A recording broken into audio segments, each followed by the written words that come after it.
ગઈ 29 તારીખે વહેલી સવારે 3:30 વાગ્યાની આજુબાજુ એ ડિવિઝનમાં પ્રગતિ હોસ્પિટલની બાજુમાં બે જૂથના લુખાઓ વચ્ચે અથડામણનો એક બનાવ બન્યો હતો. તો આ બનાવ બાબતે બંને પક્ષો વચ્ચે સમાધાન થઈ જવાના કારણે કોઈ પણ પક્ષે પોલીસ સ્ટેશનમાં ફરિયાદ આપી નહીં. તો એના પછી પોલીસ ડિપાર્ટમેન્ટ તરફથી સરકાર તરફે એક ફરિયાદ દાખલ કરવામાં આવેલ હતી, જેમાં ખૂનની કોશિશ, રાયોટિંગ અને બીજી આર્મ્સ એક્ટની કલમો મુજબ એક ગુનો દાખલ કરવામાં આવેલ હતો.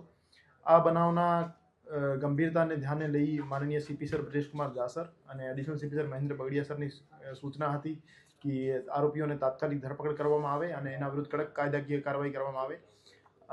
આ બાબતને ધ્યાને લઈ એસીપી શ્રી ભરત બસિયા સાહેબના નેતૃત્વમાં ક્રાઇમ બ્રાન્ચના પીઆઈ શ્રી ડામોર સાહેબ, શ્રી જાદવ સાહેબ અને ગોંડલિયા સાહેબની ટીમો લાગેલી હતી.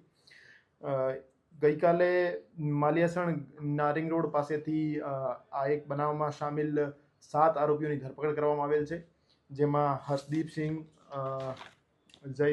જિગ્નેશ, હિંમત, લકીરાજ, મનીષદાન, પરિમલ અને મોન્ટુ.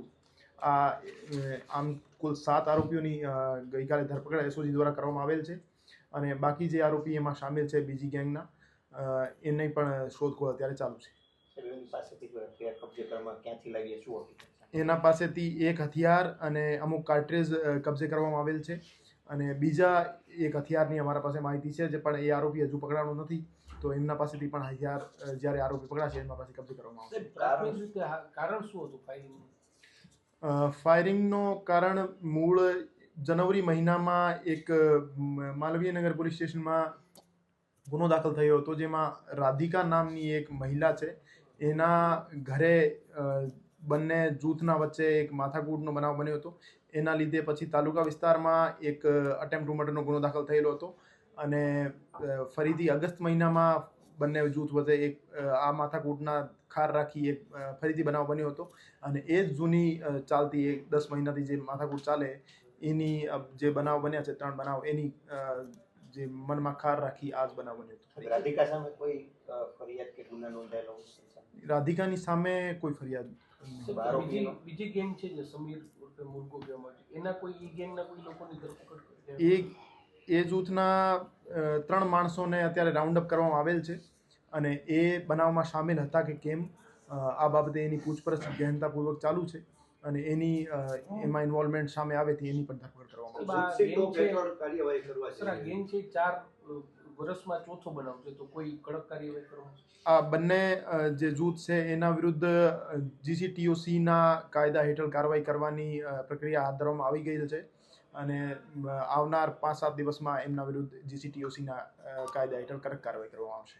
કોના દ્વારા કેટલા ફાયરિંગ કરવામાં આવ્યા? હજુ સુધી પ્રથમ દ્રષ્ટિયા 8 થી 9 ખાલી કેસ અમારા પાસે બરામદ થયા છે, તો એવું માની શકાય કે 8 થી 9 ફાયર થયા હતા અને બીજી જૂથના અમુક માણસો અરેસ્ટ થાય તો એના પછી એક્ઝેક્ટ નંબર ખ્યાલ આવે. કોના દ્વારા ફાયરિંગ કરવામાં?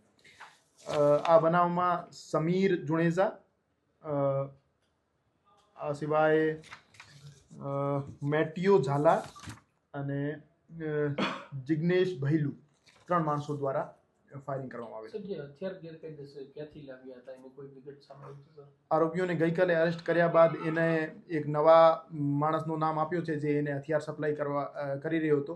એની શોધખોળ માટે અત્યારે ટીમ લાગેલી છે. સાહેબ, જૂની અદાવતમાં હતી તો 2 જણા ક્યાં મળ્યા હતા અને કઈ રીતે આખો ગુનો કઈ રીતે બન્યો, જે ફાયરિંગનો છેલ્લો ગુનો હતો? એ જે બનાવ બન્યો છે એમાં જે સમીર જુણેજા નામનો માણસ છે એના રિલેટિવ પ્રગતિ હોસ્પિટલમાં દાખલ હતા. તો એ રિલેટિવને જોવા માટે જુણેજા જૂથના માણસો ત્યાં ભેગા થયેલા હતા અને તે માણસો ત્યાં ભેગા થયેલા આ બાબતની જાણ સામાવાળા માણસો ગઢવી જૂથના માણસોને ખ્યાલ થતા એ કારમાં 2 I-20 અને સ્વિફ્ટ કારમાં બેસી ત્યાં જગ્યા ઉપર આવેલ અને એના ઉપર ફાયર કરેલ. તો એના જવાબી કાર્યવાહીમાં સમીર જુણેજા દ્વારા પણ ફાયર કરવામાં આવેલ હતું. Okay, thank you sir.